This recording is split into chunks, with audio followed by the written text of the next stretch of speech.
Bom dia, né? Quase boa tarde para todo mundo. Saudades de todos, mas pelo menos a gente está se encontrando aqui de longe, mantendo essa rotina, né, de curso, de aula, que eu acho extremamente importante para os nossos novos fellows, nossos residentes. Prazer, aqueles que eu ainda não conheci. E eu vou procurar falar alguma coisa sobre os novos conceitos de atualização da síncope.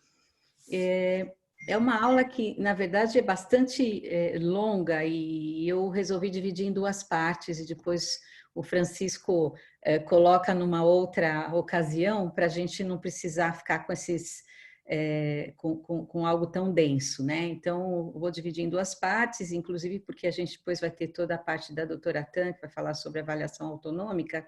Então, com isso fica um pouco mais palatável, um pouco mais gostoso de se ver. Então, obviamente, né, eu sempre falando de síncope, primeira coisa que a gente tem que avaliar quando um paciente com síncope chega ao nosso consultório, ao pronto-socorro, ou seja lá onde quer que nós estejamos, online, por exemplo, nós nos perguntarmos se a perda de consciência que o nosso paciente teve é ou não uma síncope. Então, isso foi uma mudança de conceito que aconteceu no último guideline da Sociedade Europeia de Cardiologia, no qual eles colocam claramente e que esse grupo, essa condição, que é a perda transitória da consciência e autolimitada da consciência, com uma inabilidade da manutenção do tônus postural, com uma recuperação espontânea, cujo mecanismo é a hipoperfusão cerebral global, isso é uma síncope. Agora, os outros mecanismos de perda de consciência, mesmo que transitórios, que autolimitados, que percam o tônus postural ou não, eles não são síncopes. Então, o que diferencia a síncope de outras perdas de consciência? É o mecanismo fisiopatológico. Sempre é a hipoperfusão cerebral global. Os pacientes que têm, às vezes, quedas, principalmente os idosos, eles podem apresentar uma certa amnésia peri-evento. E isso é muito importante na idade avançada, porque muitas vezes essas quedas não são investigadas como deveriam ser, como potenciais síncopes. Então, o idoso que cai e que acha que tropeçou, ele deve sempre ser investigado como uma suposta síncope de origem indeterminada, porque é muito comum haver essa amnésia e com isso eles acham que tropeçaram ou que tiveram aí um desequilíbrio. Então, nós precisamos ter isso em mente, principalmente na idade avançada. E quando que nós definimos a síncope como sendo de etiologia desconhecida? Quando a causa não pode ser determinada depois de uma avaliação inicial. Essa avaliação inicial também é definida, e aqui mais uma vez eu coloco que nós seguimos sempre a Sociedade Europeia de Arritmia e de Cardiologia. Nos nossos guidelines também a gente tem uma apreciação grande da Sociedade Europeia, porque eles são muito mais detalhistas dessa questão da síncope do que a Sociedade Norte-Americana. Então, nós temos que fazer uma bela história, um exame físico bem detalhado e um eletrocardiograma nessa avaliação inicial. Bem, quando nós observamos aqui as causas dessa baixa perfusão cerebral, da hipoperfusão cerebral transitória, nós podemos ter uma miscelânea de causas e, além disso, elas podem estar interrelacionadas. Por exemplo, um baixo débito cardíaco pode ser provocado por alterações próprias do sistema cardiopulmonar, por arritmias, por doenças estruturais, principalmente de vias de saída, de obstrução, ou por outras doenças, como é o caso da insuficiência cardíaca, onde nós temos baixo débito cardíaco por músculo insuficiente. Só que esse baixo débito, ele também pode ocorrer por reflexo autonômico inapropriado, que seria então o grupo das síncopes reflexas neuromediadas, né, que é a vasodepressora, a mista e a cardioinibitória, a síncope vasovagal clássica, pode ser devido a uma diminuição da resistência periférica, tanto provocada por droga, né, induzida por drogas, como por doenças primárias do sistema nervoso autonômico, a falência autonômica pura, que é uma doença primária, degenerativa do sistema nervoso autônomo, uma doença secundária do sistema nervoso autônomo causada, por exemplo, pela diabetes mellitus, pela síndrome de Parkinson, por amiloidose, por outras questões autoimunes que nós temos visto muito ultimamente, principalmente a síndrome de Sjögren e outras, e também pode ser por alteração do volume sanguíneo e do retorno venoso. Então, a depressão volêmica causada por drogas também, ou mesmo por falta de ingestão de líquidos e uma alteração na capacitância venosa. Tudo isso pode estar misturado quando a gente avalia um paciente que tem síncope por hiperperfusão. Então, um cardiopata que possa estar hipovolêmico, um cardiopata que tem reflexo vasovagal, um cardiopata que está polimedicado. Então, é muito difícil você identificar uma causa isolada em todos os pacientes. Por isso que é importante ter em mente todas essas questões, tá? O segundo passo na avaliação da síncope recorrente, uma vez que nós já determinamos que é uma hipoperfusão cerebral global transitória e autolimitada, nós vamos nos perguntar, esses episódios estão relacionados com estresse emocional ou algum esforço físico? Mais uma questão a ser respondida, é durante ou depois do esforço? Então, quando a gente tem estresses muito intensos ou esforços físicos relacionados às perdas de consciência, quando ocorrem durante essas situações, não é raro que a síncope seja de origem cardíaca, principalmente arrítmica, né? Nós sabemos que todas as canalopatias podem ser desencadeadas nessas situações, assim como as síncopes devidas à isquemia, a insuficiência cardíaca, então durante a atividade física ou durante um estresse muito intenso. Se ocorre após o estresse, nós geralmente atribuímos isso à hipotensão. Mas é muito importante que a relação direta com o esforço ela seja muito bem investigada. Nós devemos perguntar se essa síncope teve relação com movimentos do pescoço ou mudanças posturais, da posição supina para horizontal ou supina para sentada também, e isso já caracteriza muito mais as síncopes desautonômicas ou a hipersensibilidade do seio carotídeo. Ou mesmo, uma situação que é importante a gente sempre lembrar é a incompetência vértebro-basilar. Às vezes os doentes idosos, eles têm essa situação e nós temos que nos lembrar dela, ou roubo de fluxo, roubo de subclávia e etc. Né? Antes da síncope ocorreu uma forte dor de cabeça, importante também. Nós podemos ter hemorragias meníngeas ou intracranianas que podem desencadear síncope, ou mesmo enxaqueca. Então, como foi essa dor de cabeça? Qual é a característica da dor de cabeça? Ela foi única? Ela é frequente? Ela é constante? Ela é rara?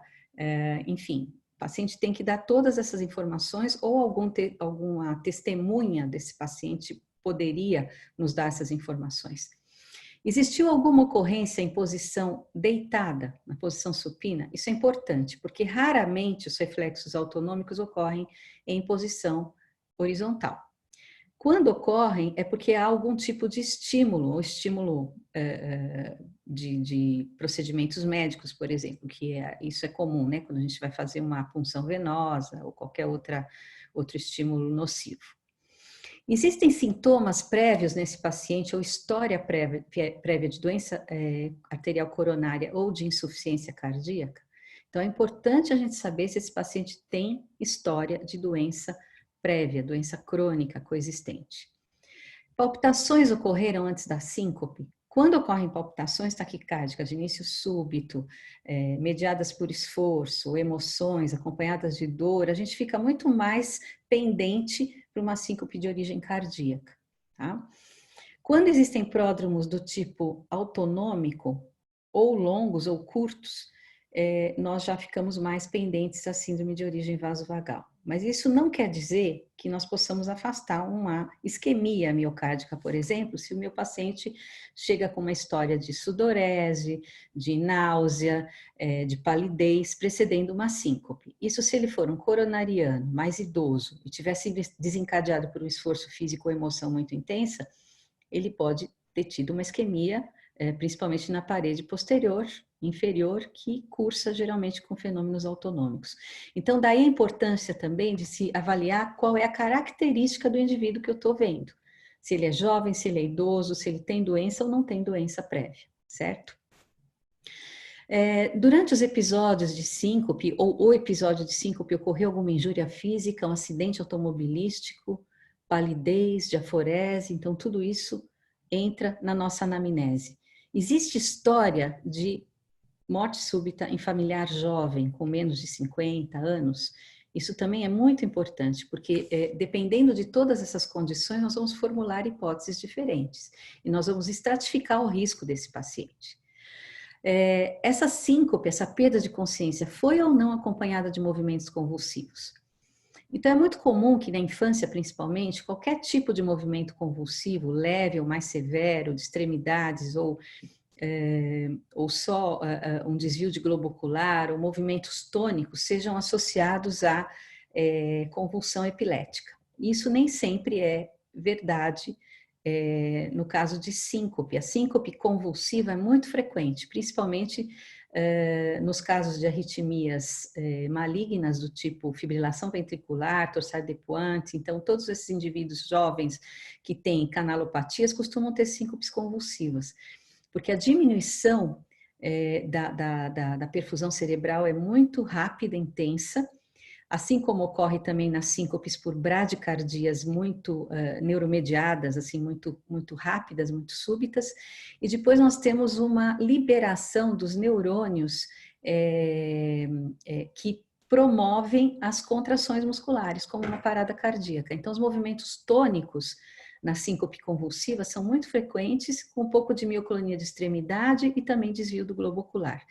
E a liberação esfincteriana também não é exclusiva da síncope, da perda de consciência por epilepsia, mas ela pode ocorrer na síncope convulsiva e não é infrequente. Então, a gente não deve taxar essas pessoas como sendo epiléticas só porque ocorre um movimento convulsivo. É lógico que o tônico clônico generalizado está muito mais relacionado à convulsão epilética do que à síncope convulsiva. Então, uma vez que nós perguntamos tudo isso para os nossos pacientes, a gente tem um desafio na avaliação.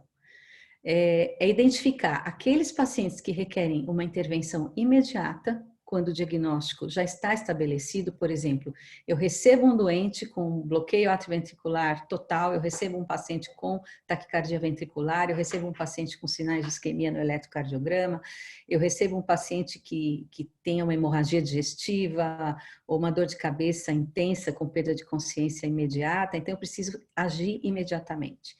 E eu tenho que também identificar dentro daqueles pacientes nos quais eu não consegui fazer um diagnóstico imediato, qual é a minha estratégia melhor para avaliação daqui para frente, se vai ser com o paciente internado ou fora do hospital. Imaginando que eu esteja dentro de um pronto-socorro, eu preciso encontrar um método custo-efetivo que estabeleça esse meu diagnóstico da forma mais correta e mais rápida possível. Então, existem algumas assertivas da Sociedade Europeia de Cardiologia na última diretriz, que foi a de 2018, onde nós sabemos que não tem um gold standard independente para diagnóstico de síncope, então realmente não é fácil, né? Existe um forte consenso de que essa avaliação inicial vai levar a um diagnóstico correto quando os critérios recomendados forem atingidos, quer dizer, nós devemos sempre obedecer a esses critérios.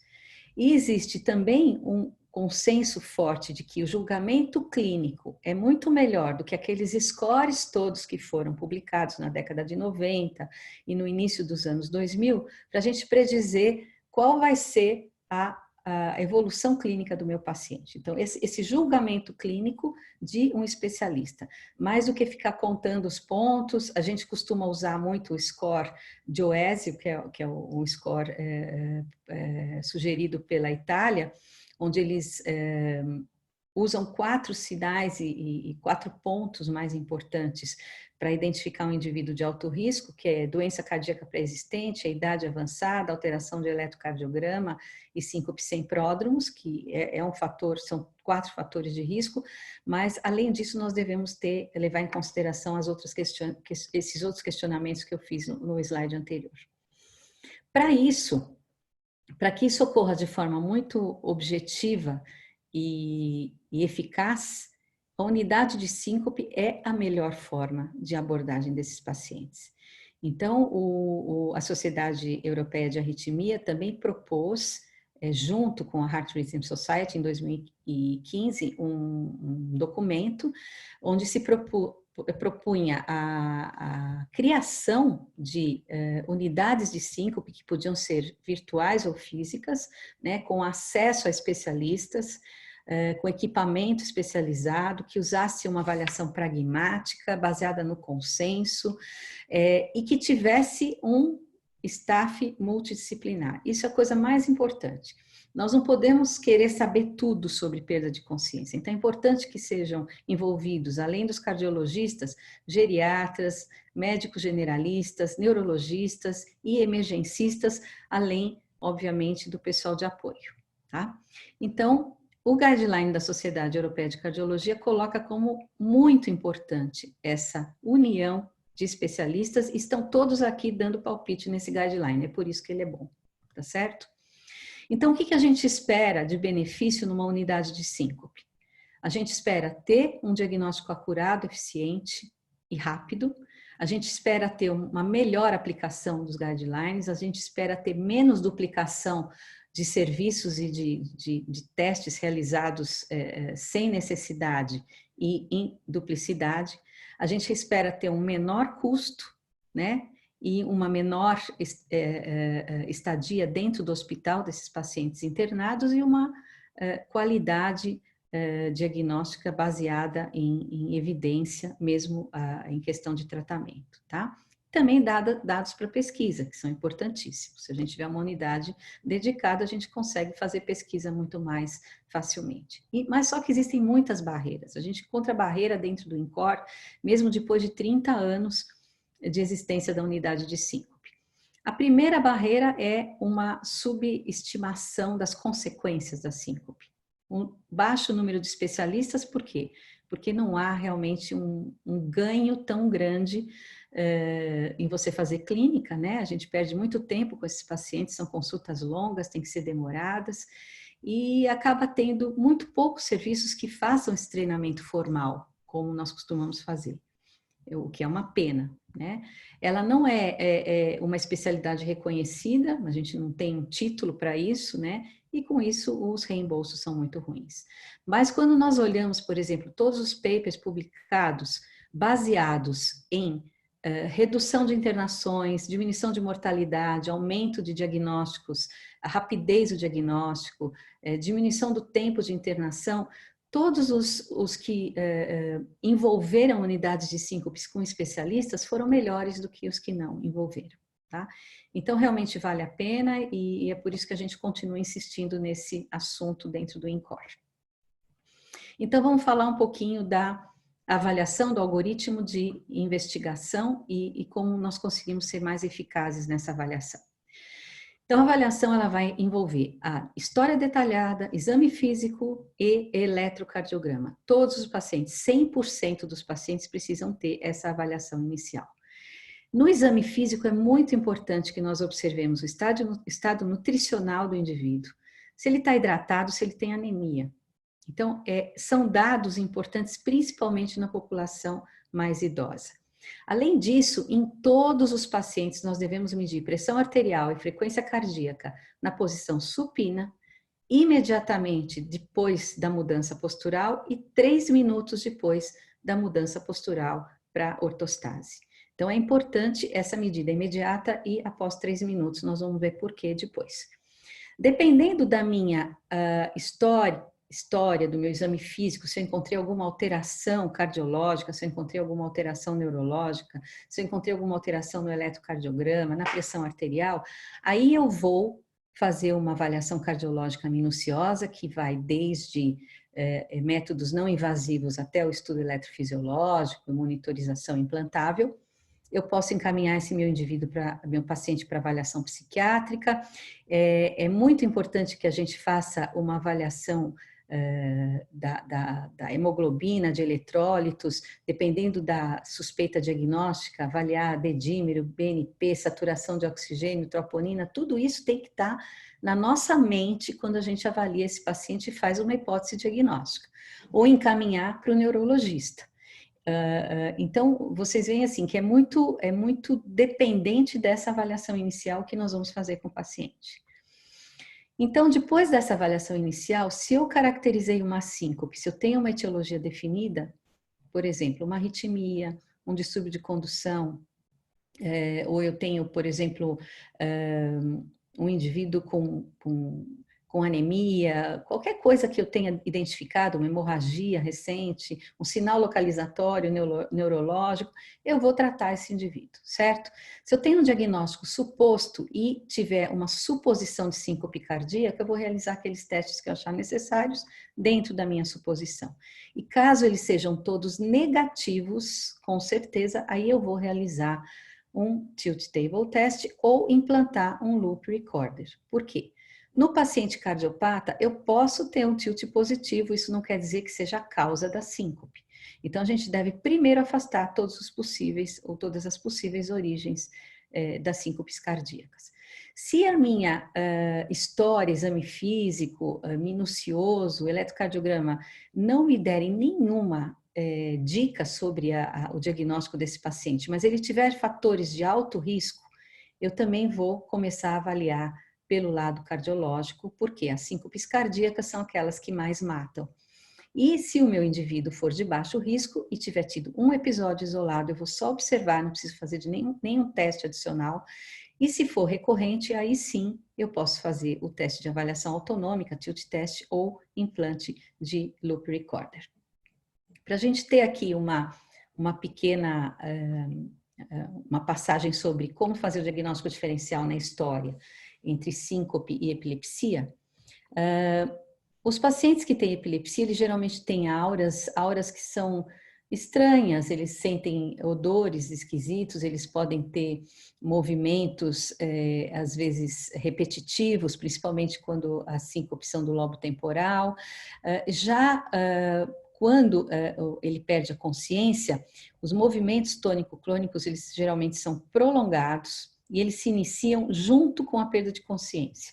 Né? Não é incomum a gente ver essa lateralização dos movimentos tônico-clônicos ou só clônicos, e os indivíduos podem ter automatismos quando está relacionado com convulsões ou perdas de consciência por convulsões parciais, né? Temporais. É comum a gente ver mordedura da língua e cianose, tá? Pacientes com epilepsia.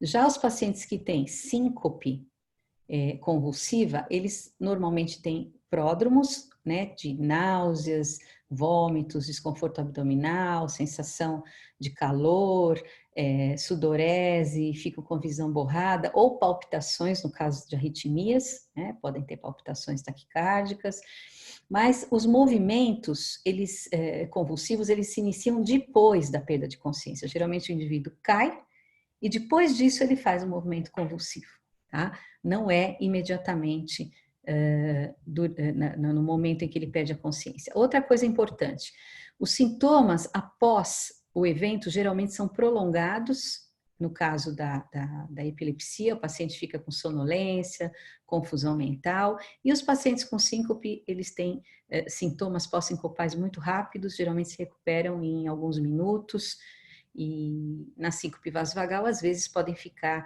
até 1 hora com a sensação de fraqueza, desconforto, mas junto com isso, a palidez, a sudorese e todas as outras, os outros sinais e sintomas. Quando nós falamos lá atrás que um paciente que tem uma síncope, uma suposição, ou está inexplicada, ele pode ser de alto ou baixo risco, então vem aqui quais os aspectos de alto risco da história que nós devemos levar em consideração para fazer ou não uma investigação profunda e cardiológica ou relacionada a esses aspectos quando os pacientes chegam até nós. Então, a primeira questão é a idade. O paciente com maior idade ou acima de 60 anos, e principalmente sexo masculino, ele tem maior probabilidade de ter síncope cardíaca do que um indivíduo jovem. São 12h30. Tá?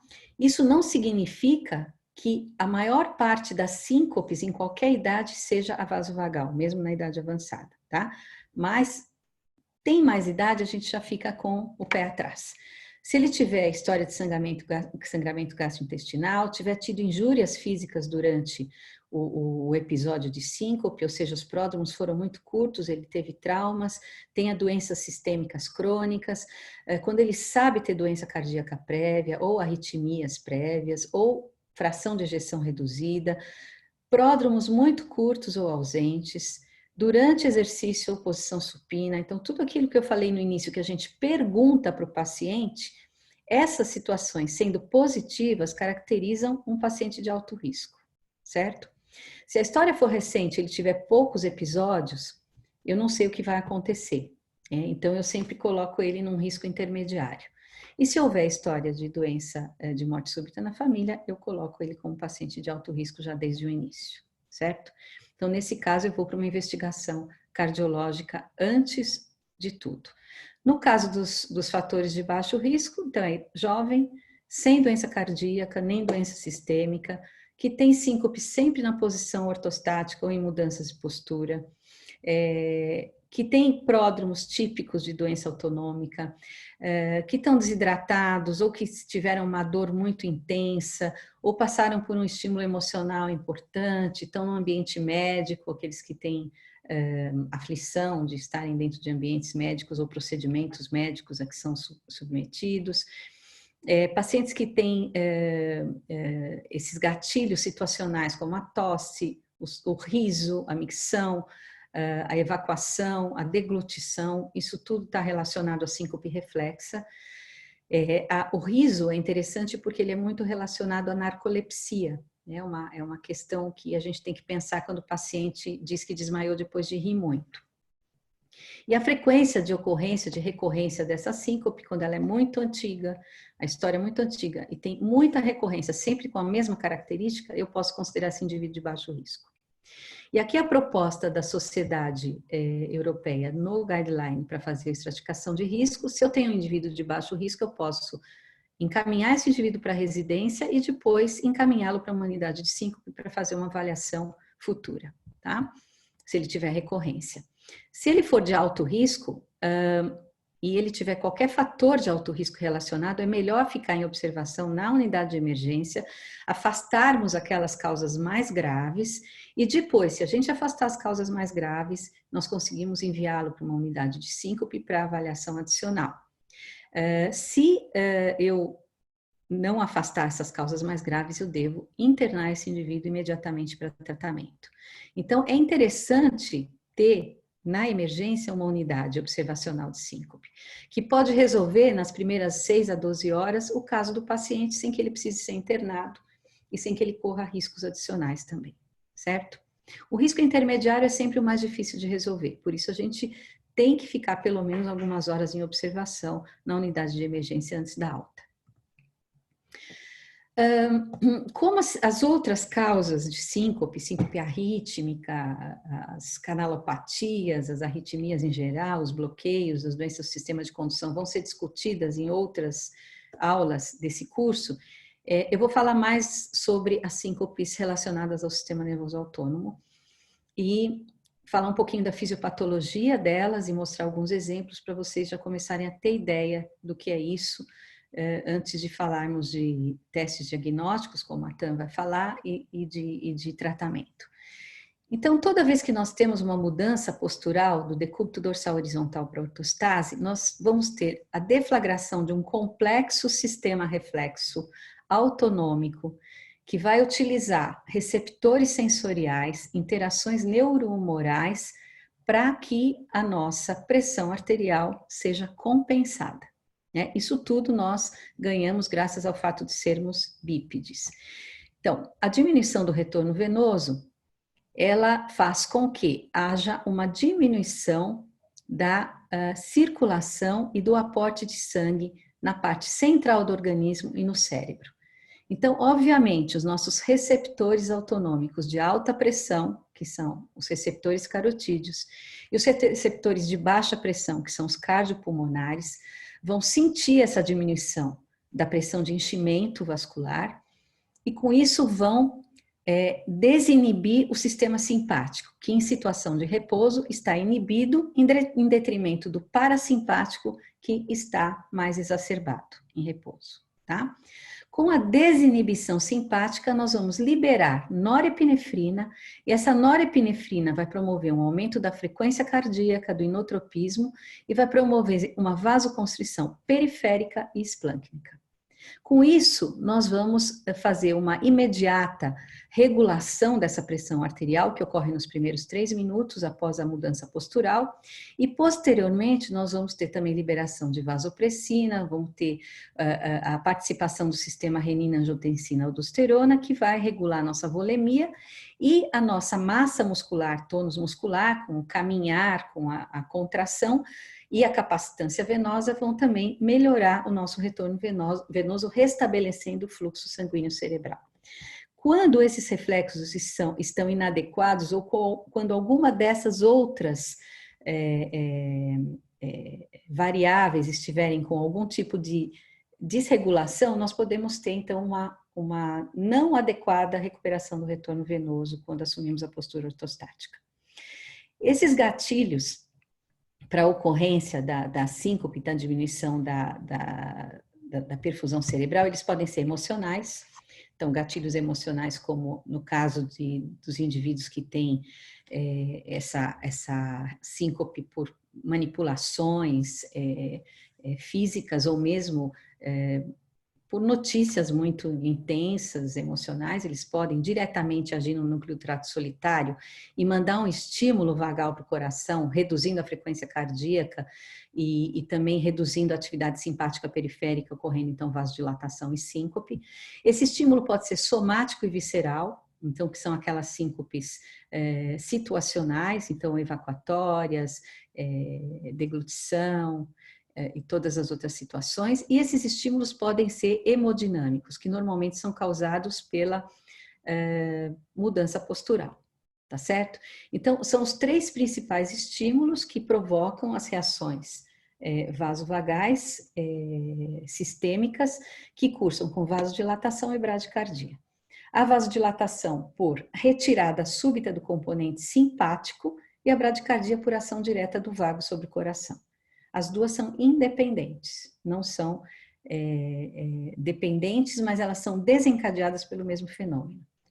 Quando a gente observa, por exemplo, faz uma eletroneuromiografia e acompanha também o eletrocardiograma de um indivíduo que é submetido à câmara de baixa pressão, né, a Lower Body Negative Pressure, que corresponde a gente ficar em postura gradualmente aumentando a ortostase, né? Essa câmara de baixa pressão vai causando uma pressão negativa nos membros inferiores e na parte inferior do abdômen, como se fosse a nossa postura ortostática. Nós vamos levantando lentamente e com isso a gente vai aumentando então a pressão de enchimento na capacitância venosa periférica e vamos diminuindo a pressão e a capacitância central. O que acontece se o nosso baroreflexo é adequado, tá? À medida que a gente vai diminuindo, aumentando essa pressão negativa, ou ficando mais em posição ortostática, nós vamos aumentando a atividade simpática muscular periférica, autonômica. Com isso, a gente aumenta a frequência cardíaca e tende a tentar regular nossa pressão arterial. Mas isso aqui é a atividade nervosa simpática periférica, que é medida através de neuroestimuladores e captadores desse estímulo, que captam o estímulo eferente simpático diante dessa diminuição da pressão ou aumento da pressão negativa nos membros inferiores, tá? As doenças, as desautonomias, elas são provocadas por alterações nesse mecanismo. Quer dizer, o indivíduo que tem desautonomia, ele não consegue reagir com o mesmo tipo de estímulo simpático eferente a uma diminuição da pressão central. E como eu falei, esse gatilho pode ser emocional, eu posso ter doenças primárias ou secundárias do sistema nervoso autônomo, que são degenerativas ou provocadas por outras doenças sistêmicas, ou mesmo iatrogênicas, por hipovolemia ou medicamentosas, e existem algumas síndromes que são mais complexas do ponto de vista fisiopatológico, que são a síndrome postural ortostática taquicardizante, ou a POTS, né, para os de língua inglesa, as síndromes reflexas vasovagais e a hipersensibilidade do seio carotídeo, que entram num grupo um pouco à parte das desautonomias, tá? E que todas elas estão inseridas no grupo das síndromes da intolerância ortostática. Então, o que caracteriza essas síndromes? A intolerância ortostática é um espectro de sintomas e sinais que vão estar relacionados à exposição ortostática e que são devidos a desordens do sistema nervoso autonômico. Gente, perguntas até aqui? Bom, essas desordens do sistema nervoso autonômico, elas provocam então o quê? Tontura, escurecimento visual, fadiga, náuseas, cólicas, cefaleia, calor, sudorese, palpitações, instabilidade no equilíbrio, pré-síncope e síncope. Então, são sintomas que podem ir desde muito vagos, muito assim, difíceis de caracterizar e que muitas vezes são até interpretados como psicológicos, psicogênicos, até sintomas mais intensos, como é a perda de consciência. A síncope vasovagal, especificamente, a reflexa, que é aquela que ocorre subitamente, que é intermitente, que é paroxística, que ocorre geralmente em jovens, está relacionada a gatilhos emocionais ou situacionais, ela às vezes é considerada mais uma condição clínica e geneticamente determinada do que uma doença, porque pode incidir em todas as idades, tem um ótimo prognóstico, ela não se associa geralmente a nenhuma doença neurológica ou cardiovascular, envolve vias reflexas idênticas àquelas relacionadas aos mecanismos de proteção que todo ser humano tem, às grandes hemorragias e ao estresse extremo. Então, todos nós, quando ficamos sob um estímulo intenso demais, nós podemos ter um reflexo vasovagal, e é idêntico àquele que ocorre nos indivíduos que são mais sensíveis, mas ocorre de forma frequente. Ela pode ser provocada pelo tilt test, mesmo em indivíduos assintomáticos, dependendo do protocolo utilizado, se é mais agressivo ou não, mostrando que todos os seres humanos são predispostos, e podem ocorrer após períodos variáveis de exposição à microgravidade, perda intensa de peso e hipoidratação. Como, por exemplo, acontece nos astronautas, quando voltam para a Terra, tem que fazer treinamento postural para não terem síncope, perdas intensas de peso em cirurgias bariátricas, por exemplo, e hipoidratação, que pode ser causada tanto por não ingestão como drogas secundárias a drogas, tá? Então, elas são reações fisiológicas, geneticamente determinadas. Alguns indivíduos têm polimorfismos em genes que também estão relacionados à hipertensão arterial, e nós até fizemos um trabalho no nosso grupo sobre isso, apresentamos em congresso, infelizmente não está publicado, mas esses polimorfismos, eles identificam pacientes mais suscetíveis a síncope vasovagal do que indivíduos de uma população, em geral, que não tem síncope, e esses indivíduos têm diferentes graus de suscetibilidade individual, dependendo desses polimorfismos. Mas o que caracteriza esses indivíduos é que existe uma diminuição da vasorreatividade. Esses polimorfismos levam a uma diminuição da vasorreatividade. Então, eles têm maiores volumes venosos do que os indivíduos que não têm síncope. O retorno fica ineficiente. Com isso, a redução do volume central pela redistribuição inadequada. E, como a gente sabe que a volemia central é fundamental para não se ter hipotensão e não desencadear a síncope reflexa, esses indivíduos ficam mais suscetíveis ao reflexo de Bezold-Jarisch, que é o reflexo vasovagal, provocado justamente pela tentativa do nosso organismo controlar a nossa pressão arterial, ou seja, nós temos aumento da norepinefrina, o coração bate mais rápido, mais forte, mas o volume, ele não chega até o coração, porque a vasorreatividade é prejudicada. Então, a volemia fica aprisionada nos membros inferiores, na região esplâncnica, e o coração começa a ter um maior inotropismo, um maior cronotropismo, e desencadeia o reflexo de Bezold-Harish, que é o reflexo vasovagal. Então, é por isso que acontece. Esses polimorfismos, eles promovem esses maiores volumes venosos e essa diminuição da vasorreatividade. Bom, e o tilt test? Devemos ou não usar o tilt test? Existe uma polêmica sobre a questão do exame, né? O exame deve ser utilizado ou não deve ser utilizado? Há muita gente que diz que não serve para nada. Outro dia saiu, ano passado saiu um editorial dizendo que ele devia ser banido da investigação, e teve um monte de críticas da comunidade cardiológica que se preocupa com o paciente, além de só fazer intervenção, sem nenhuma crítica, mas acho que isso é uma coisa importante. O mais importante em relação ao tilt test é o conceito da suscetibilidade à hipotensão. Isso a gente tem que ter em mente na hora que for avaliar um paciente com síncope. Como vocês podem ver aqui, a taxa de positividade do tilt test, ela pode ser mais ou menos alta de acordo com a condição do paciente. Então, se eu tenho um paciente com história típica de síndrome vasovagal, trigger emocional ou postural, ela é de 92%. Então, é excelente a positividade, a sensibilidade do exame. Se for típica, situacional, aquelas deflagradas por tosse, deglutição, etc., 78%. A causa típica, mas mais miscelânea entre as duas, 73% no máximo.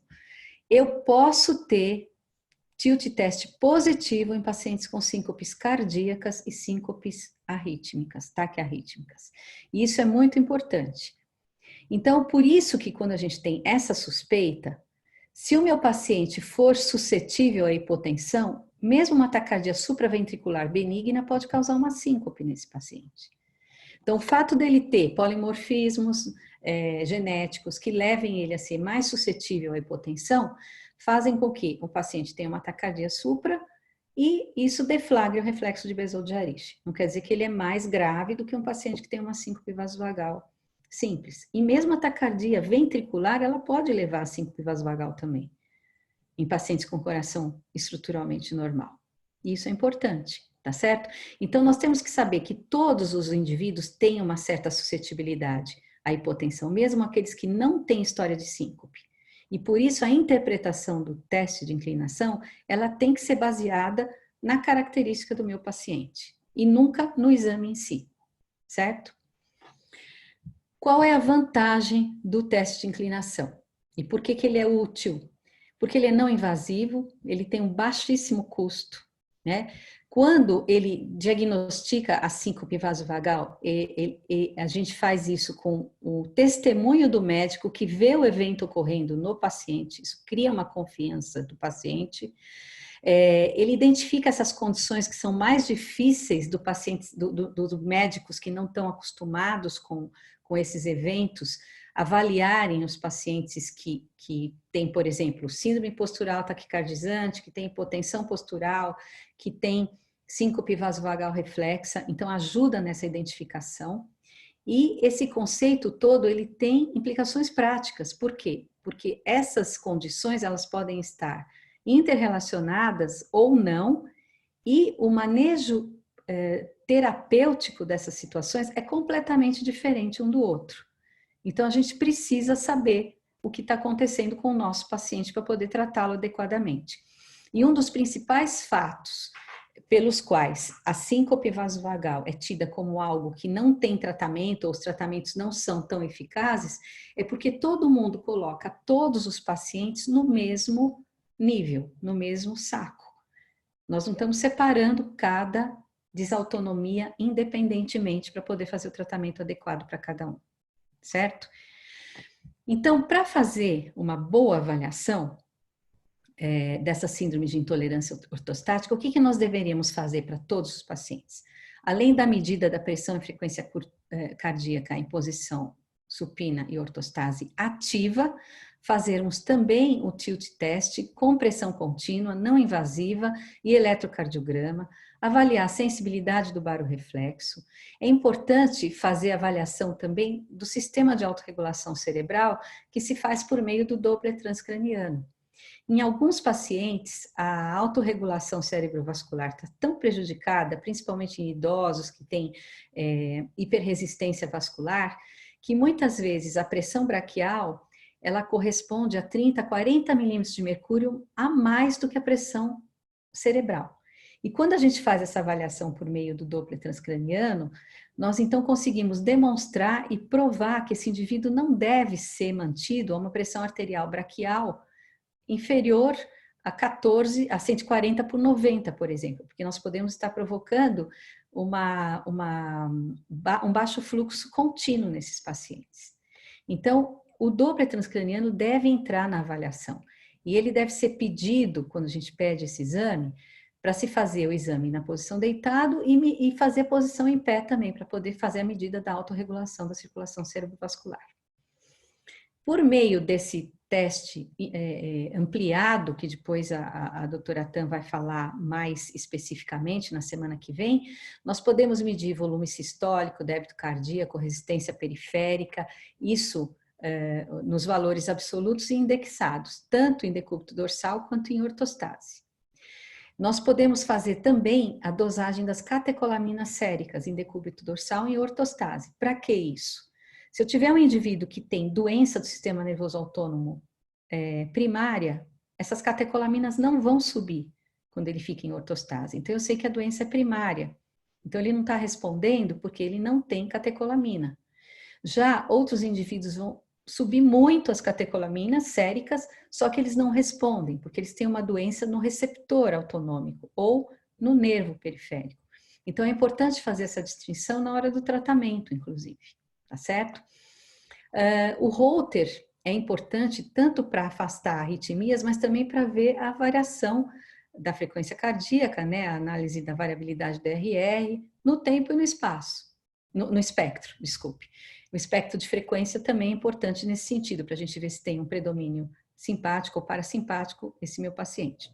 A gente pode dosar, por exemplo, a hormônio antidiurético, VMA e metanefrina, porque muitas vezes os pacientes com fialconostomas, eles podem apresentar também hipotensões, certo? E a gente tem que tomar muito cuidado com esses pacientes para não dar beta-bloqueadores, nós podemos piorar as hipertensões.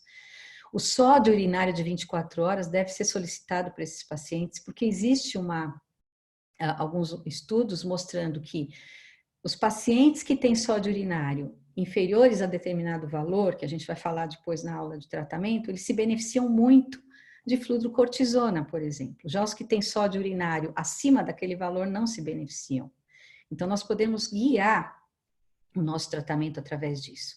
A atividade de renina também deve ser medida, de aldosterona. Então, tudo isso entra na avaliação do paciente com síncope, se a gente suspeita de síncope desautonômica. Mapa e teste ergométrico são importantíssimos porque nós podemos analisar o padrão de descenso ou ascenso noturno. No paciente com insuficiência autonômica, nós vamos ter hipotensão durante o dia, hipertensão durante a noite.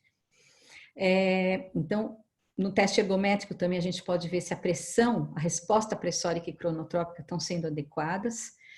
Nós podemos implantar o loop ou instalar um loop externo para avaliar se esse paciente tem bradicardias paroxísticas durante os episódios sincopais. Existem alguns bloqueios adenosina sensíveis que podem ser tratados com teofilina ou mesmo com ablação por catéter. Se existem doenças autoimunes, nós podemos fazer esse diagnóstico dosando anticorpos antirreceptor de acetilcolina gangliônica. A gente pode também avaliar as doenças reumatológicas que estão muito relacionadas a doenças do sistema nervoso autônomo e a sintomas, principalmente da síndrome postural taquicardizante, que estão relacionadas a todas as doenças reumatológicas. E, por fim, a epilepsia ictal, que é a epilepsia do lobo temporal, ela pode ser diagnosticada por meio de um eletroencefalograma ou vídeo eletroencefalograma, porque no momento do evento da doença, da epilepsia, da descarga epilética, o que acontece é primeiro a descarga epilética e depois a bradicardia, até a sistolia. Então, uma sistolia provocada por uma descarga elétrica direta do cérebro, da região temporal, da ínsula, para o núcleo do trato solitário, provocando então bradicardias e síncope no paciente. Então, ele vai desmaiar pela bradicardia, mas a origem da bradicardia é cerebral, é a epilepsia, certo? Então, síncope realmente, para a gente investigar, a gente tem que saber tudo de medicina, não é uma coisa simples, você precisa perder tempo com esse paciente, tá? Bem, esse é o sistema que a gente usa, que também vai ser depois melhor falado e visto pela TAN na próxima sequência, né, de apresentações, e esse sistema ele pode fazer todas essas medidas, frequência cardíaca, pressão, volume sistólico, débito cardíaco, resistência periférica, intervalo RR, pressão diastólica, a alta frequência espectral, né, faz análise espectral de alta frequência e baixa frequência. Aqui a gente tem o paciente antes da inclinação e depois da inclinação, onde tem uma virada dessa relação. Aqui a relação entre os dois e a sensibilidade do baroreflexo. Então, é um sistema muito, muito rico em informação e que pode, com isso, fazer com que a gente realmente conheça o nosso paciente profundamente para poder fazer um tratamento correto. Aqui eu tenho um exemplo do baroreflexo espontâneo, que é medido por esse sistema também, que a TAN vai depois fazer uma aula muito mais detalhada, tá? Em relação a síncopes por hipotensão postural ortostática, nós temos alguns tipos, né? A hipotensão ortostática clássica, que é definida como a diminuição da pressão sistólica maior que 20 milímetros, da diastólica maior que 10 milímetros de mercúrio, ou diminuição da sistólica para menos de 90 milímetros de mercúrio nos 3 primeiros minutos de postura ortostática ativa ou passiva. O aumento dessa frequência cardíaca, a ortostase, vai ser diminuído na hipotensão neurogênica, aquela que tem doença do sistema nervoso central ou autonômico primários, certo? E o aumento da frequência cardíaca é preservado ou mesmo aumentado quando isso ocorre por hipovolemia, tá certo? Essa hipovolemia pode ser iatrogênica, por uso de droga, ou por falta de ingesta, tá certo?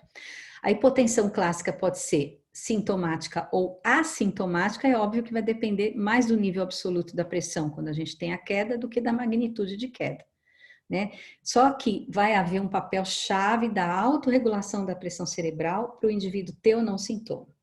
Às vezes eu pego uma hipotensão muito pequena, postural, mas se eu tiver um Doppler transcraniano, eu vou ver que dentro do cérebro, a vasodilatação que deveria ocorrer, não ocorre, para facilitar o fluxo sanguíneo desse paciente. Então, esse paciente vai ter muito menor fluxo central do que deveria ter, apesar da queda da pressão no braço ter sido menor e ele ter sintomas relacionados a isso. Então, é importante a gente ter esse instrumento para avaliar esses pacientes. Uma outra classificação da hipotensão ortostática, que atualmente ela foi descrita graças à avaliação com o tilt test também, é que a hipotensão pode ser inicial ou tardia. A inicial é aquela que ocorre dentro dos primeiros 15 segundos em ortostase, passiva ou ativa, a diminuição pode ser maior de 40 milímetros de mercúrio ou maior de 20 da pressão diastólica, né? Da sistólica mais do que 40 e da diastólica maior que 20. E a taxa na qual essa pressão sobe após a queda tem importante consequência prognóstica. Então, vamos supor que um paciente tenha uma queda de pressão bem inicial nos primeiros 15 segundos e rapidamente ele recupera a pressão. E o outro não. O outro vai demorar 3 minutos, 5 minutos, 10 minutos para recuperar. Essa hipoperfusão crônica cerebral em idosos vai ter um fator prognóstico muito ruim. Então, a rapidez com que a minha pressão se recupera é importante também, não é só a queda, a magnitude da queda. E a hipotensão tardia é aquela que acontece depois de 3 minutos de inclinação, seja passiva ou ativa, passiva pelo tilt test, e a ausência de bradicardia diferencia a tardia da síncope reflexa. Vou mostrar exemplos para vocês, tá? A diminuição do volume central é causada pela hipotensão ortostática tardia, ele pode induzir uma síncope reflexa. Então, se eu tenho um paciente que tem uma doença do sistema autonômico, periférico, eu não tenho retorno venoso São 13 adequado, horas. e vou começando a fazer taquicardia, porque eu tenho norepinefrina circulante, eu posso ter uma queda progressiva da pressão e no fim ter um reflexo vasovagal clássico, tá? Aqui é um exemplo da hipotensão postural inicial, veja o que acontece logo depois que eu inclino o indivíduo da posição supina para a posição ortostática e ela não recupera a menos que eu ponha esse meu paciente em decúbito dorsal horizontal de novo. Nesse paciente especificamente eu tenho um pouco de aumento de frequência cardíaca, como vocês podem observar.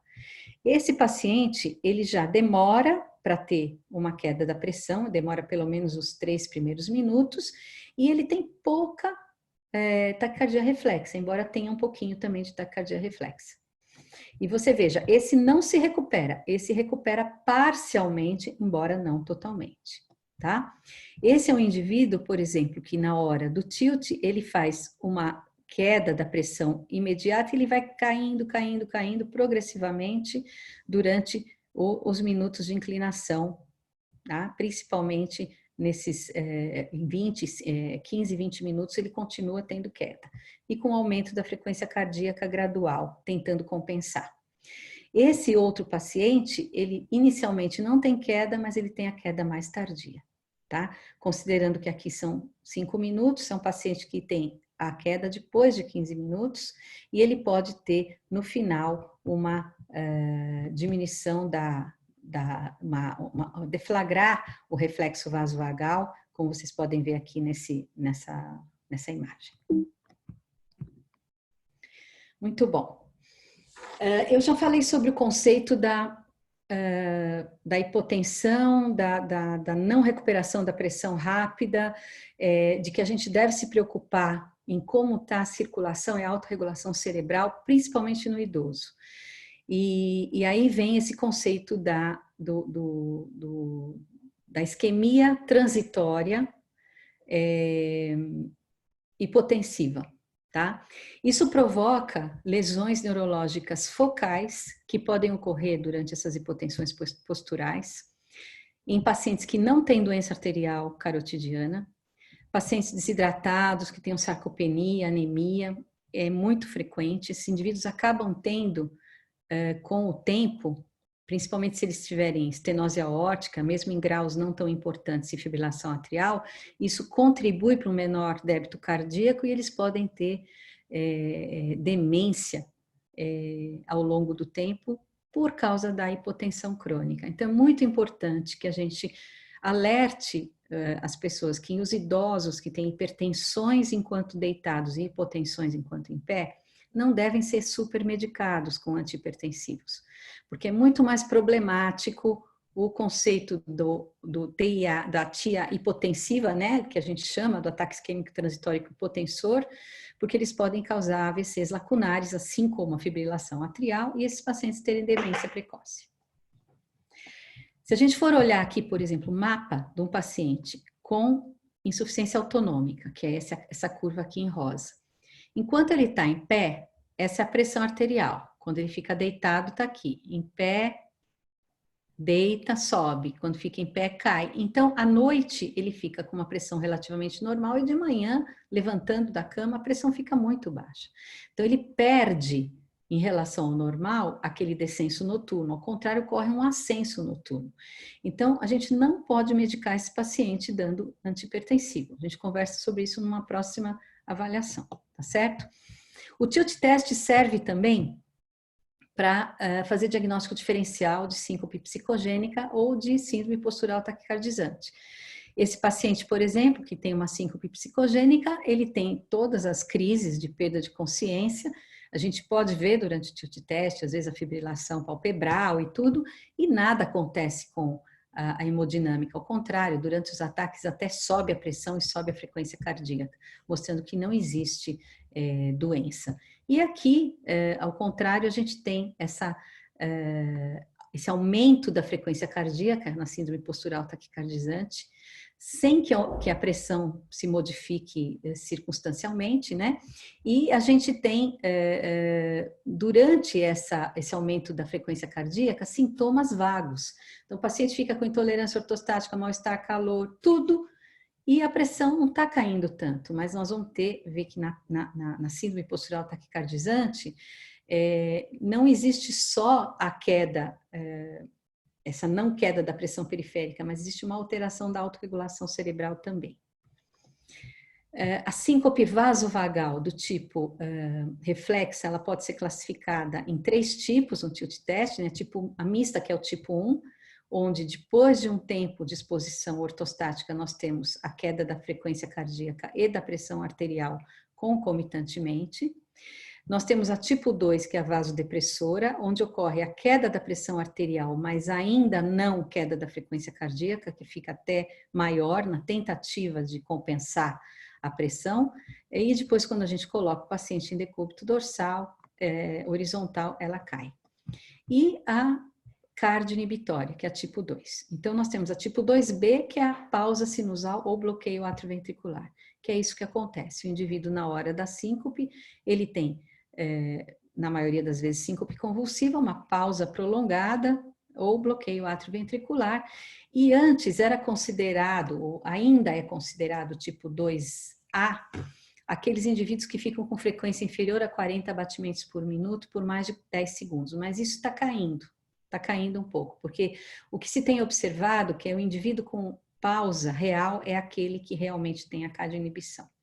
É aquele que responde a algumas medidas terapêuticas diferentes daquele que só tem a queda da frequência cardíaca abaixo de 40, ok? A síndrome postural ortostática taquicardizante, ela é caracterizada por esse aumento acentuado da frequência cardíaca, essa é a definição, acima de 30 batimentos por minuto ou maior do que 120 batimentos por minuto nos primeiros 10 minutos de ortostase. Existe um espectro de sintomas que não são específicos. O paciente tem dor de cabeça, dor no peito, pode estar relacionado à síndrome da fadiga crônica, fibromialgia, a síndrome da hipermobilidade articular, ou Ehlers-Danlos, que é uma doença do tecido conjuntivo genética muito, muito ligada a sintomas, e esses pacientes têm bastante síndrome postural taquicardizante, assim como os pacientes com doenças autoimunes e reumatológicas. Então, a gente tem que considerar esses achados como de importância clínica para poder ajudar os pacientes que ficam muito, muito sintomáticos e não são considerados. A fisiopatologia pode ser muito heterogênea, pode ser também por descondicionamento físico, autoimune, como eu já falei, uma venodilatação inadequada ou estado hiperadrenérgico. Tem pacientes que, pelo excesso de produção de norepinefrina ou não, ou problemas na dopamina beta-hidroxilase, podem apresentar um estado de hiperadrenérgico. Então, a gente pode reconhecer tudo isso fazendo investigação. Esse é um exemplo do nosso laboratório, né, da síndrome postural ortostática taquicardizante. A gente pode observar que o paciente não faz hipotensão, mas ele fica permanentemente taquicárdico, até que volte para o decúbito horizontal. E aqui é importante, gente, olha, paciente que tem SPOT ou POTS, em relação ao controle, ele tem uma alteração, uma dificuldade em fazer autorregulação cerebral. E isso provavelmente é a causa mais importante dos sintomas desses pacientes. Eles sentem atacardia, desconforto e sentem tontura, visão borrada, uma série de sintomas por uma certa dificuldade no manejo da autorregulação cerebral. Tá certo? Esse é um outro exemplo do teste de inclinação, no qual a gente também faz a manobra vagal para testar a hipersensibilidade do seio carotídeo. Então, aqui podemos observar a pressão arterial. Durante a compressão do seio carotídeo, nós temos uma pausa e uma queda de pressão. E aqui o indivíduo tem síncope, tá? Como eu faço para identificar se essa hipersensibilidade do seio carotídeo é cardioinibitória, vasodepressora ou mista? Essa é uma hipersensibilidade cardioinibitória. Se eu der atropina, repetir a manobra e o meu paciente não fizer a pausa, mas ele tiver síncope e queda da pressão associada, então eu estou diante de uma hipersensibilidade do seio carotídeo na forma mista. Ou seja, eu posso implantar marca-passo nesse paciente que ele vai continuar tendo sintomas, porque a hipotensão vai continuar a acontecer. Então, é importante fazer o teste da atropina quando a gente tem dúvida se esse meu paciente vai se beneficiar ou não do marca-passo. Esse paciente, por exemplo, tem a forma cardioinibitória, eu fiz a atropina, ele não tem sintomas. Então, o componente vasodepressor dele é muito pequeno. Talvez nesse paciente só o marca-passo resolva, eu não precise dar também fluocortisona ou tratar de outras formas. Então, é importante fazer esse diagnóstico diferencial. Quando nós fazemos uma avaliação autonômica, nós temos então esse relatório que depois a TAM vai mostrar. Esse paciente é um paciente interessante porque tem não somente uma diminuição da sensibilidade barorreflexa, como uma hipovolemia. Vocês podem ver aqui que o índice sistólico dele passa de 47 para 26 quando ele é colocado em postura ortostática, mas a resistência periférica é ótima, olha como sobe bem. Então é só dar volume para esse paciente. Tá certo? Que ele vai melhorar. Então, é por isso que, tendo todas essas medidas, eu consigo ter mais informação para o meu paciente. Então, o papel do teste de inclinação atualmente, ele continua sendo importante, principalmente nessa questão dos diagnósticos diferenciais, principalmente para os não experts, né, que não estão acostumados a lidar com essas formas diferentes de síncope.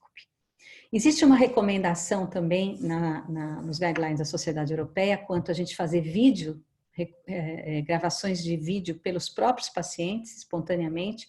Agora, com essa facilidade dos celulares, a gente consegue fazer isso de forma mais tranquila, né? O parente ou alguém que esteja residindo junto com o paciente gravar esses eventos, facilitando a nossa vida bastante, né? E também adicionando o vídeo ao tilt test, porque a gente pode comparar as duas situações e ver se esse paciente realmente tem a reprodução dos sintomas.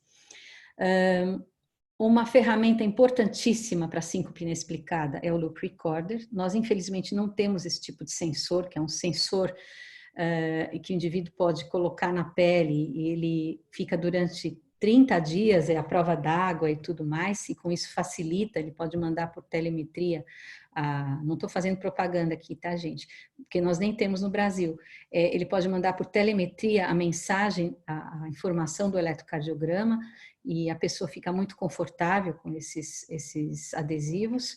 Nós temos atualmente alguns tipos de monitor implantável, de loops implantáveis, que são muito pequenos e que têm uma longevidade de 3 anos para fazer investigação de síncope de suposta origem arrítmica. Esse review link é muito pequenininho, faz uma incisão com esse bisturi menor que 1 centímetro, quer dizer, pode ser feito por clínicos, pode ser feito em nível de ambulatorial, e vocês veem que a inserção do aparelho é muito simples por meio dessa seringa e praticamente o paciente, depois da sutura desse centímetro de incisão, ele pode ir para casa e a gente fica com a monitorização de longo prazo. Nós sabemos que a melhor arma para avaliação, para diagnóstico de síncope é a documentação espontânea do evento. Para isso, o melhor método é o Loop Recorder. Quanto mais tempo o paciente ficar monitorizado, maior a probabilidade diagnóstica. Isso parece uma coisa óbvia, certo? Só que se eu tenho um indivíduo de alto risco, eu, de repente, esperar tanto tempo, essa próxima síncope pode ser uma morte súbita. Então, por isso a importância de a gente fazer os outros testes para poder afastar situações de alto risco e realmente implantar o loop. Atualmente é recomendado como uma investigação que é feita para o final da avaliação da síncope. Esse estudo foi uma meta-análise que avaliou 49 estudos com mais de 4.000 pacientes incluídos. O diagnóstico etiológico foi obtido em 43% dos pacientes e a síncope arrítmica correspondeu à metade desses indivíduos. Então, vocês veem que é interessante porque mesmo os pacientes com síncope inexplicada ficando sob monitorização invasiva, é 50% que tem arritmia. Os outros 50% provavelmente são neuromediados ou de origem autonômica, tá? O tempo médio, para o diagnóstico dessas síncopes nessa meta-análise foi de 4 a 5 meses. Então, é óbvio que o ideal seria a gente fazer a avaliação e conseguir o diagnóstico mais rapidamente. Então, quando eu recomendo um implante de loop recorder?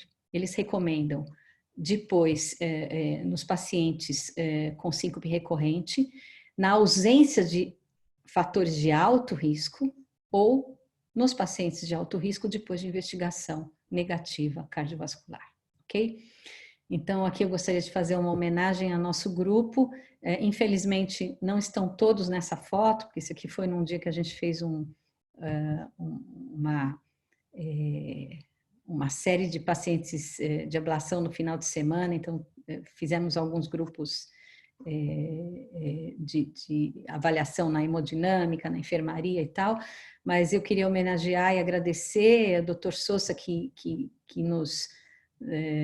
nos deu essa oportunidade de montar a unidade de síncope há 30 anos atrás, 1990, onde a gente tem o tilt test, onde a gente tem o loop recorder, nós podemos fazer indicações do review, a gente faz avaliações e discussões clínicas e temos o nosso laboratório de eletrofisiologia sempre presente para fazer a avaliação desses pacientes. E, mais uma vez, importante a gente ter essa afinação, cérebro, coração. Fundamental, gente, não vamos esquecer. Sistema nervoso autonômico é a causa mais frequente de síncope. Muito obrigada.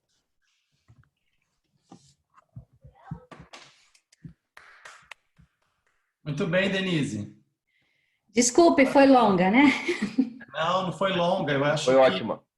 Isso só mostra a sua importância aí. Foi bom para você, que a gente sabe que a gente sente muito a sua falta no ambulatório, porque a experiência ao longo do conhecimento, do diagnóstico, da interpretação, ela vai aumentando. Só que a gente precisa disso aí, de background, de brevet, como eu falo, hora de voo. O que você passou para a gente foi uma tremenda aula com a hora de voo. Quer dizer, foi fazendo um capitão, um comandante de aeronave aí que já está há muito tempo com uma aeronave e conhece bastante a sua tripulação. Então, eu quero agradecer pelas pérolas que você ofereceu para a gente, porque eu sei que isso não é fácil, porque o que a gente percebe em síncope é que quando você mais estuda, é o que você colocou claramente, você precisa saber muito a clínica médica, você tem que entender bastante neurologia, tem que entender endocrinologia, tem que entender autoimunidade. Então, eu percebo essa grande dificuldade quando a gente vai mesmo tentar entender e você coloca de uma maneira que fica muito mais palatável, e não é fácil. Então, eu quero te parabenizar pela aula. Eu sei que você poderia continuar falando mais ainda, porque é close to your heart. Você fala e vai saindo automaticamente isso. E aí, só queria deixar uma coisa aqui, porque por acaso o Edmar Bock me pediu para fazer um editorial, agora, não sei nem se foi você que mandou passar para mim, o que aconteceu, sobre 3 linhas comparando as diretrizes europeias e as diretrizes americanas, porque sempre tem essas confusões com síncope, né? A americana de 2017 e a europeia de 2018. E aí eu estava olhando a tua aula e eu vi que realmente não tem jeito, sua inclinação vai automaticamente para a diretriz europeia, porque eu entendo que ela tem uma gama de diagnósticos diferenciais bastante aumentada. Eu queria que você pudesse falar para a gente qual é a sua percepção quando lê as 2 diretrizes. Obrigado. Eu agradeço, Francisco, as palavras. Realmente você sabe que eu sou apaixonada por esse assunto e eu também sinto muita saudade de vocês, mas é só um afastamento breve, né? Se Deus quiser. A gente já está junto de novo. Mas, assim, eu acho que a diretriz americana, ela peca por algumas coisas que a gente até discute bastante nessas mesas de congresso, etc. Eles têm muito foco na questão da morte súbita, da arritmia, eles têm muito foco em procedimento, que eu acho que é óbvio que é importantíssimo, mas eles têm muito pouco foco no doente que tem uma péssima qualidade de vida. E é obviamente o doente que dá muito mais trabalho e com o qual você tem eu diria, uma contrapartida até financeira muito menor também. Então, eu realmente critico esse ponto da visão americana. Eu acho que o canadense e o europeu, eles veem o paciente com uma qualidade de vida ruim. Essas desautonomias, elas são muito comuns, muito comuns. Você que tem uma esposa reumatologista, a gente troca muito paciente em comum, porque está cheio de doença autoimune, que cursa com desautonomia, com péssima qualidade de vida, com queda, com trauma, com acidente. A gente consegue ajudar esses pacientes, inclusive com tratamentos, assim, atualmente mais... um pouco mais invasivos, mas que são tratamentos interessantíssimos, com gama-globulina e etc., e que você consegue realmente dar para esses indivíduos uma outra vida, né? Então, é importante realmente a diretriz europeia ver isso e coloca de uma forma muito clara a interdisciplinaridade dentro da avaliação da síncope. Perfeito. Eu vou até colocar alguns pontos aqui para a gente movimentar, Denise. O Cristiano pediu para moderar, né, Cristiano? Claro. Autorizado com o seu chimarrão aí, né? Está no seu horário do chimarrão aí. Eu sou Bom gaúcho. Aproveitando, horário do meio-dia é sempre horário de chimarrão. Por exemplo, as unidades de síncope, elas são bem faladas nas diretrizes europeias e praticamente não se fala em unidade de síncope nos Estados Unidos. Talvez como coisa geral e ter um leito qualquer. Qual é a tua percepção disso? Não, isso é muito comentado, inclusive porque a questão da medicina americana ser privada. Então, existe uma dificuldade muito grande dos experts. A gente sabe que tem o Dr. David Bendit, Murilo, que já ficou nos Estados Unidos, agora está no Canadá, Satish Raj, que mudou para o Canadá. Quer dizer, são várias pessoas que são grandes experts, né? Blair Grubb, etc., mas eles têm poucas referências desses pacientes, têm referências, mas eles não conseguem implantar unidade de síncope, por causa da questão da medicina privada, e é muito difícil, nesse sentido, você tirar o paciente do colega. Eles falam isso assim, claramente nos simpósios. Perfeito. Isso não tem dúvida. Não sei qual é a percepção do Pedro, mas eu acho que lá é muito pior por conta disso, né, Pedro? Fica à vontade, Pedro. Primeiro, foi muito boa aula e sempre aprendendo. Agora, a segunda questão é pertinente, mas eu devo dizer que eu agradeço muito à Cátia e à Salomé quando ficam com os doentes com 5. Portanto, do ponto de vista privado, a primeira coisa que eu queria era poder transferi-los para alguém que tivesse a paciência e o charme, capaz de sempre que eles desmaiam e fazem mais uma pergunta igual a tantas anteriores, ter ainda uma resposta diferente das que já tiveram previamente. Portanto, há um conjunto de doentes que me deixa sempre um pouco incomodado, e é uma grande dificuldade que eu tenho em perceber se a pessoa desmaia porque os mecanismos estão alterados ou porque reconheceu os mecanismos alterados e os mantém desnecessariamente, mas já não sabe voltar aos mecanismos normais. E isso torna-se um bocadinho complicado saber quanto psicológico e qual teria que ser o apoio psicológico a estas pessoas para elas retomarem o controle emocional que impeça o ciclo vicioso que leva ao desmaio. Eu acho que não tem dúvida nenhuma que isso é um ciclo vicioso, sim, é uma bola de neve, vai crescendo, principalmente os pacientes que têm síncopes reflexas, né? As reflexas, a gente consegue fazer algum treinamento psicológico. Nós tivemos uma psicóloga recentemente que fez um trabalho de doutorado, ainda não está publicado, ela vai defender a tese agora esse ano, mas ela juntou um grupo de pacientes refratários do ambulatório que tinha síncopes reflexas e fez terapia de grupo com esses pacientes. E é muito interessante como eles conseguindo conversar a respeito do sintoma, do medo do sintoma, da dificuldade de saírem sozinhos e etc. E todo o processo que durou 1 ano de terapia, eles tiveram uma redução drástica do número de síncopes. Eles passaram a se conhecer e conseguirem controlar, porque é óbvio que na hora do estresse vem todo um mecanismo mais forte adrenérgico. Então, a gente acha que é fundamental e não tem nenhum trabalho publicado sobre isso. Todo mundo fala que é importante, mas não está demonstrado. E agora nós esperamos com essa publicação da Renata, que fez um trabalho muito difícil paciente SUS, conseguiu durante um ano reunir esses pacientes semanalmente e realmente mostrou que existe um benefício de fato da psicoterapia, além de tudo. Agora, o que eu acho importante, Pedro, assim, muitas vezes os pacientes com essas POTS, né, que a gente chama, eles são muito encarados como psicogênicos, mais até do que os vasovagais. E eles sempre têm alguma coisa autoimune de fundo. É impressionante, que a gente tem que ir atrás. Acaba desenvolvendo uma doença reumatológica. Eu tenho trocado bastante figurinha com a esposa do Francisco, que é reumatologista, a gente tem visto muito paciente em comum. Então, fazer a avaliação ampliada, e eu acho que isso a Kátia, a Salomé fazem maravilhosamente bem, é muito importante para a gente ter todos os parâmetros para poder identificar esses pacientes, né? Agora, esses que têm realmente uma sensibilidade aumentada, síncrope vasovagal clássica, eu acho que a psicoterapia é fabulosa e essencial, porque não dá para ficar dando remédio para a vida inteira em alguém que tem essa predisposição.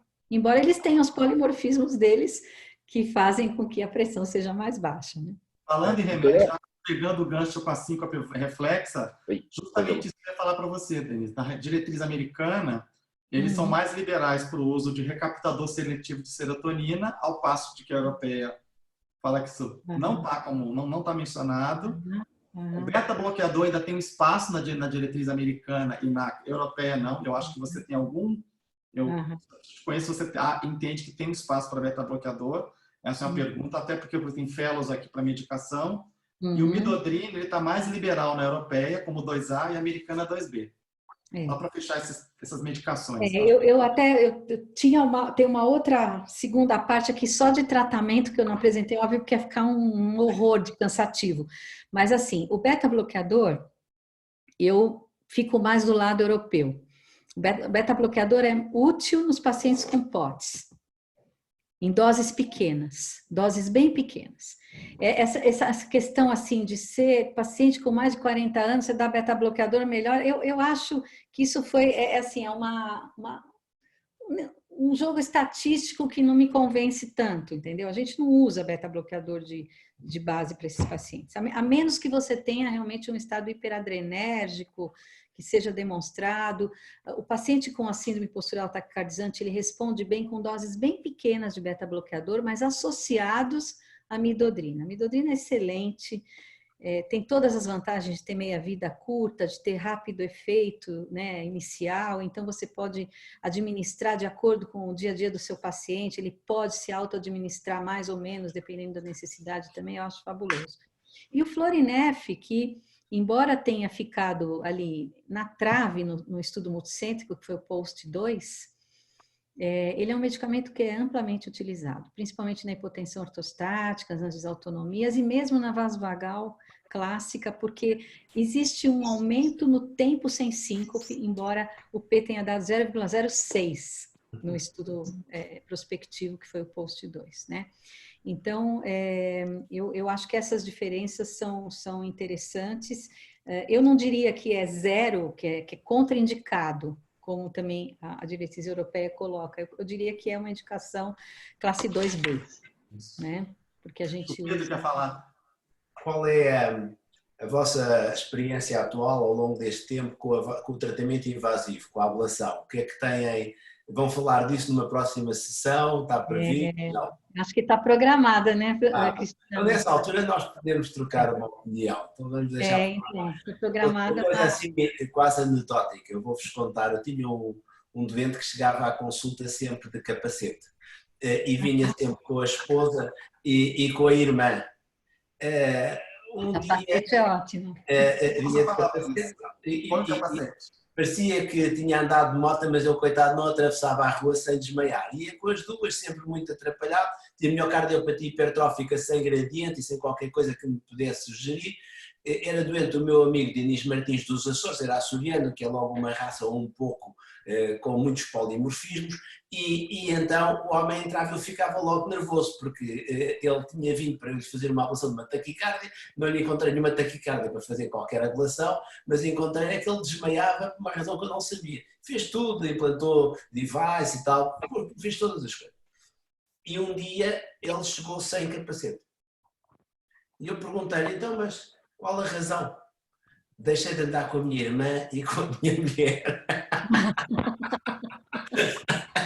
Então, outro aspecto importante é o ambiente familiar.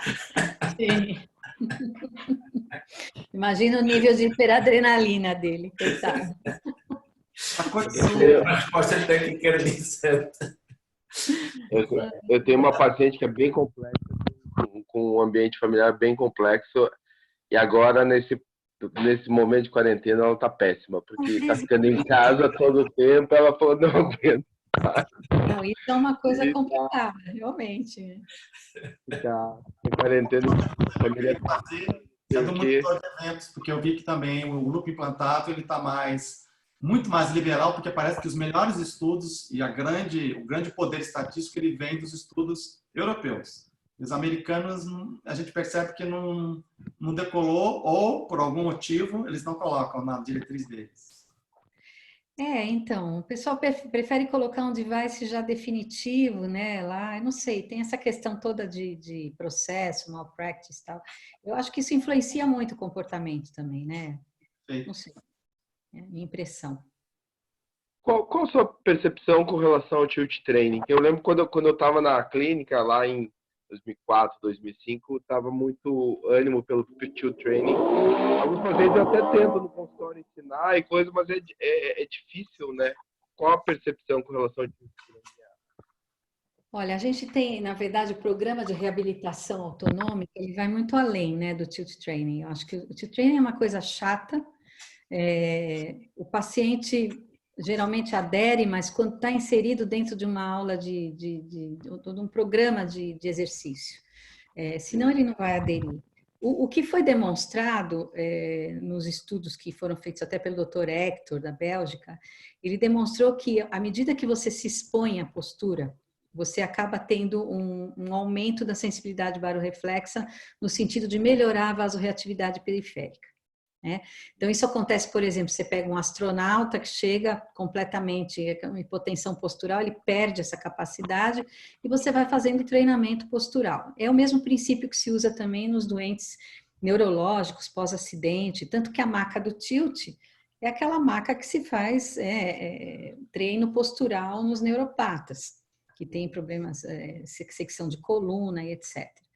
Então, existe um treinamento que assim, pode, dependendo do nível de lesão ou do porquê esse paciente começou a ter síncope, dependendo da etiologia, ele pode ajudar ou não. Só que a gente sabe que os pacientes não fazem, né? Não fazem porque é muito chato. Mas o mais importante exercício é o exercício resistido, aumentar massa muscular nos membros inferiores. A gente tem feito um trabalho interessante que eu vou pedir depois para a Tatiana, que é uma fisioterapeuta, mostrar uma sessão que ela está fazendo online com os pacientes agora, que não podem ir na clínica dela. Faz neuromodulação. Então, a neuromodulação ela envolve choquinho elétrico, ela envolve várias coisas, inclusive esses exercícios resistidos, mas com bastante resistência muscular mesmo, não hipertrofia. Isso melhora muito, radicalmente, os pacientes. Tenho pacientes com síndrome de Ehlers-Danlos, com lúpus, assim, que tinham dificuldade muito grande no dia a dia, que agora estão conseguindo fazer exercício, estão conseguindo caminhar. Do mesmo jeito que o Pedro tinha um paciente com capacete, eu tinha uma paciente que ia com um banquinho embaixo do braço, um banquinho dobrável, porque ela, quando se sentia mal, ela sentava no banquinho, punha a cabeça no meio das pernas, era assim. E realmente, assim, acaba o tilt training dentro de uma sessão de ginástica. De uma sessão eu acho que aí dá para fazer 3 vezes por semana, mas assim, sozinho, realmente, eu acho que não. O que eu tenho feito com os pacientes, na maioria deles, é fazer o head-up sleep. Então, o paciente colocar a cama em aclive, a cabeceira em aclive, de 10, 15 graus, e com isso ele dorme todo dia fazendo tilt training. Principalmente nos desautonômicos, que ficam com hipotensão diurna e hipertensão. Eu lembro de uma paciente desautonômica, mas ela também não tentava se ajudar, acho que veio lá do ambulatório, E estava lá na enfermaria, eu fui falar para ela colocar o banco, coisas do Brasil, né, pro pessoal de Portugal, colocar o salto para levantar a cama. Ela falou que dormia no chão. Ela falou, putz, eu durmo no chão, não tem cama. Me marcou isso. Duro, né? Aquela, eu não sei como é que, eu não lembro o nome dela, mas uma dessas que Eu rodou sei, várias vezes.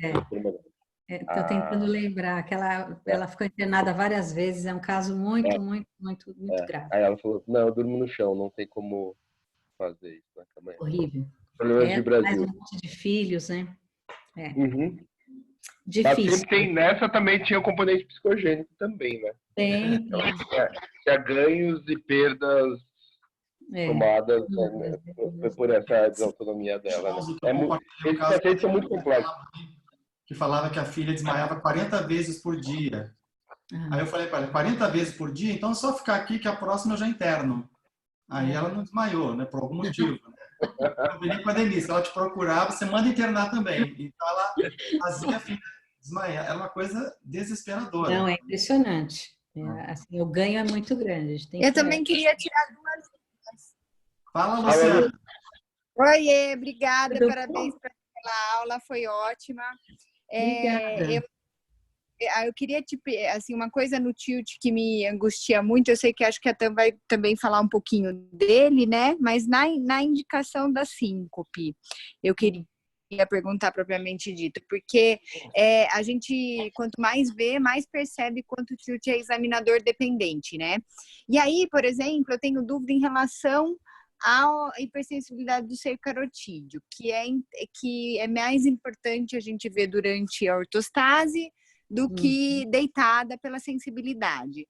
Mas a senhora acha que se eu fizer em pé no paciente no exame físico, poderia ter um efeito semelhante, ou isso nunca foi testado e não seria seguro por causa da síncope, enfim?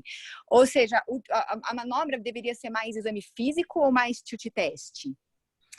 Então, já foi testado, sim, Lu, na década de 90. Na década de 90, o pessoal falava nisso, em fazer o paciente sentado até. Sentado na maca e fazer a manobra com ele, e, pelo menos ele tinha uma certa postura, né? Quem falava muito nisso era a Roseanne Kenney, porque ela começou, ela estudava isso em paciente geriátrico, né? A questão, assim, ficou meio que convencional se fazer isso durante o tilt, para você poder ter aquelas medidas que eu mostrei do cardio inibitório, do misto, para você poder identificar aquele paciente que, quando você indica um marca-passo, ele vai ou não se beneficiar completamente, ou ele vai continuar tendo síncopes, né? Então, é difícil. No trabalho da Tam mesmo, que foi a tese dela, a gente viu que muitos pacientes que tinham a manobra positiva e tinham síncopes inexplicadas, eles não tinham reprodução dos sintomas. Então, o quanto isso é laboratorial ou não. O sistema nervoso autônomo é um grande problema, porque ele é muito dinâmico. Então, essa questão do examinador dependente, eu acho fundamental o que você falou. A gente precisa ensinar muito bem os nossos residentes, os nossos fellows, a como se fazer o exame. Porque, primeiro, a gente precisa prestar não dá atenção vontade no de paciente. pedir. Eles precisam ficar olhando para o rosto do paciente, eles precisam entender o que está acontecendo junto com a tela do monitor. É só assim que você realmente vai conseguir desvendar o sistema nervoso autonômico. E fazer essas dosagens neurohumorais durante também a investigação são importantíssimos, na minha opinião. Falar da hipersensibilidade Convencionada como sendo feita durante o tilt, por esse motivo, porque você tem como documentar de uma forma, tanto a pressão quanto a frequência, e poder tratar o paciente de uma forma mais objetiva. Tá?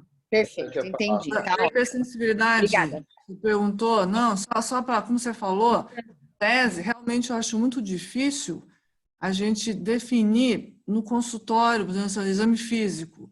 Você não tem, inclusive no tilt, se a gente não tiver uma pressão contínua, a gente perde a parte de resposta calórica. Então, Atualmente, o nosso laboratório tá, como está perdendo de novo o contínuo, né?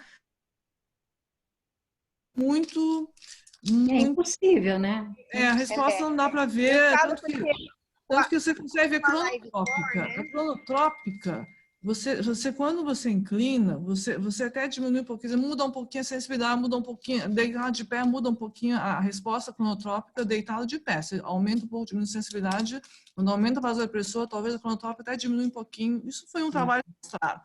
Mas é muito difícil fazer isso no consultório. Como é que você vai pegar e vai botar um paciente sem uma pressão adequada e sair apertando? Eu já tive vontade de fazer com a Livecore, sabe? Quando você fala, ai meu Deus, esse paciente, o convênio não cobre os lugares que eu faria, ai, não vai adiantar nada eu fazer exame se eu não souber quem está fazendo o exame, entendeu? Mas isso qualquer exame, até o eco, né? Quantos ecos você pegou? Será que esse eco está certo? Não, Então, eu acho que isso é uma coisa complicada. A gente precisa se empenhar mais em fazer. Eu acho que As pessoas nós treinarem. tivemos talvez mais condições antes, né? equipamento, né? Que a gente não tem. Equipamento que nós temos agora. Não tem como fazer contínuo. Então, Nossa, piorou muito, né? não Eu tem entendo como que ela comparar. fala, tem paciente que, putz, é só colocar a mão no pescoço, que eu acho que eu vou fazer o diagnóstico no consultório, mas aí perde o que a gente que faz convênio, tem paciente que não cobre em tal lugar. E a Realmente, reprodutibilidade.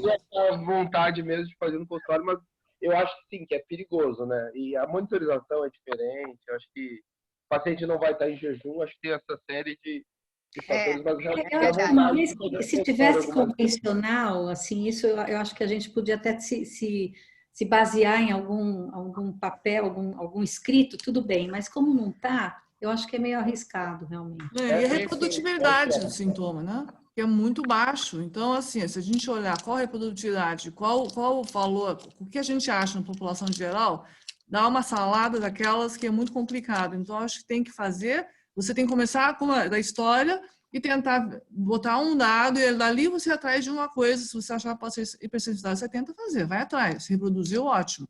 Mas se você vê que de cara já não tem caso de hipersensibilidade, não adianta você fazer também, ficar, depois tem mais confundir a cabeça. Cara, tem paciente que realmente a gente fala, putz, é muito cara de hipersensibilidade. Aí, qualquer coisa é loop, né? A importância de você fazer depois a monitorização com loop, né? Eu acho que é a nossa grande ferramenta. E pelo menos isso nós temos. O Brasil, agora, a gente tem para paciente, principalmente de seguro, né? A gente não tem para o SUS, infelizmente, mas vamos lá. Ótimo. Dando as doações. Você mostra que síncope é um ambulatório e é um tema de multidisciplinaridade, né? Se você não tiver multidisciplinaridade, você vai se perder em algum momento do coisa. E como você consegue englobar tudo isso, acho que é a grande mensagem que você passa aí também, né? Entender a parte de exercício, entender a parte emocional, entender a parte autonômica, entender a parte técnica médica per se, então não é tão simples.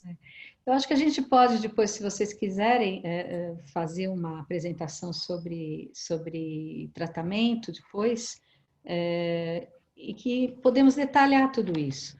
Quer dizer, mostrar um pouco do trabalho da Renata, da psicoterapia, mostrar um pouquinho, né? Treinamentos da Tatiana, acho que vai ser legal. Muito obrigado, Denise. Parabéns. Eu que agradeço, viu? Muito obrigada. Um beijo para todos. Obrigado, Pedro. Obrigado, pessoal de Portugal também. Pedro, beijo para todos aí. Antônio Bahia, que eu estou vendo aqui, que é da Paraíba. Depois continuar. Tem um monte de gente aí que... Estrelas de longo tempo, né? É isso aí. Iremar. Gente, um prazer, viu? Prazer ver vocês todos aí. Muito obrigada. Obrigado. Eu vou colocar também no YouTube a aula. Mais tarde eu mando o link. E depois... obrigado. A próxima da clínica, para lembrar, da doutora Tan, terça-feira, sobre traçados. E depois, quinta-feira, vai ter a aula de canalopatias. Mas o Dr. César Grupp pediu para fazer uma na quarta-feira também de traçado de Volter, que vai ser em outra plataforma. Mas ele já vai passar para a gente. O Cris sabe direito, Vimeo, né? Vimeo. A aula do César, como ia ser a mesma aula, ele puxou para agora para fazer... Já que ele só estende o público, era a mesma aula. Uma então semana intensa, então. Segunda, terça, quarta, quinta e sexta, todos os dias teremos aula. Todos os dias temos programa. Muito bem. Luciano, e as de eletrofísio? Segunda-feira, Cici. E por enquanto só segunda-feira, Cici. Tem, a próxima é do Morredini, também tem biofísica da radiofrequência, não sei para quando vai ficar. A gente vê porque tá a semana cheia, eu acho que também mais de uma aula por dia acaba ficando pesado, mas a gente pode programar também, né? Depois fazer o tema da ablação ganglionar, que eu acho interessante a gente colocar como tema, né? Para discutir com os casos que vocês têm lá aí em Portugal, né, Pedro? Oi, eu estou vendo aqui, você estou com uma saudade de Portugal, menino. Beijo para todos, hein? Obrigada. Obrigado. Beijo, tchau, gente. Tchau, tchau. Tchau, pessoal. Um abraço. Obrigada aí para quem está assistindo. Tchau. Tchau. Tchau. Tchau, tchau.